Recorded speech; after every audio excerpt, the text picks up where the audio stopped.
Well, let's move to matters closer to home. Victims Commissioner Baroness Newlove is visiting a college in Wirral a little later on, just to meet drama students there behind a new play, and the play highlights the consequences of antisocial behaviour. And of course, Baroness Newlove will know all about that. Birkenhead Sixth Form has been working with neighbourhood police officers to develop this production, which will be taken into schools across Wirral next month. But what kind of an impact or effect will that have on the young people who are going to watch this? Let's talk to BBC Radio Merseyside's Mark Geyer, who's at the college for us this morning. That's the question, Mark, isn't it, really? That will it have an effect on the students? It may be a great play to watch, but will it work?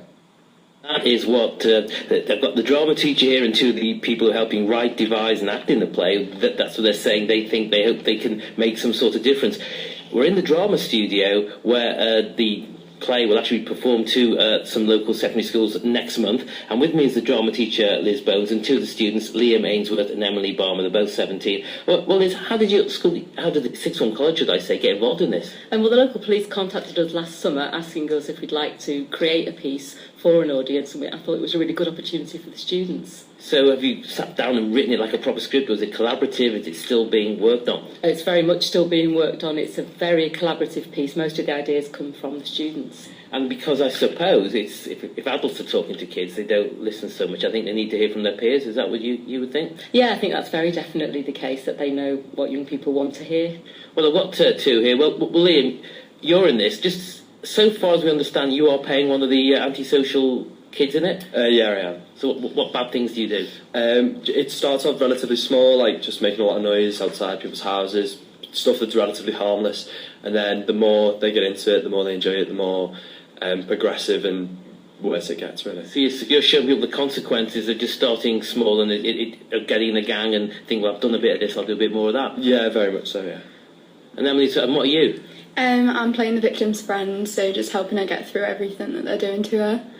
Now, the question we want to know is you seem like good, well-behaved, well-ordered youngsters.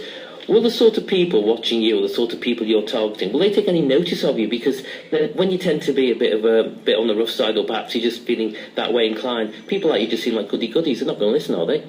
Well, we're hoping they will, and it's a lot better than doing nothing, so we're hoping that we can help one person and that'll make a difference.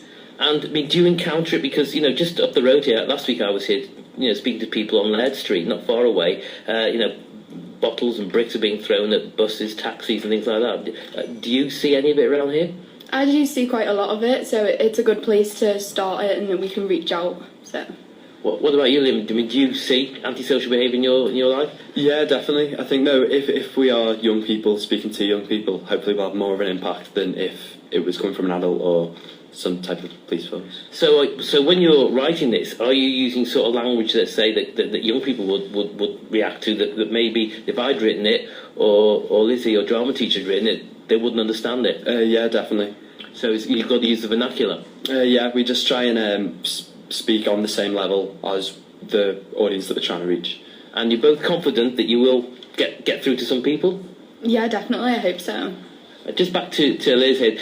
The police are involved, so the police going to be here when you put this play on? Yeah, because they're going to lead a question and answer afterwards to pick up some of the issues raised in the play. Now, I know it's not your decision whether they are or not. Do you think that's a good or bad thing, or do you think maybe just leave it to the kids? I think it's a good thing, because I think they're the community police force, and obviously they're out in the community, so it's a good opportunity for them to engage with the young people they're trying to reach. And what are you going to be telling Baroness Newlove today? We're going to be telling her how interested we are in the project and how excited we are for the performances. Well, there you are, Snoddy. So the question you asked me at the very beginning, will it make a difference? I suppose we'll have to wait. Maybe schools are coming here in December, and the school holidays, soon after that. And let's hope it works. Otherwise, we'll have Donald Trump building walls around parts of Birkenhead to keep people out. Yeah.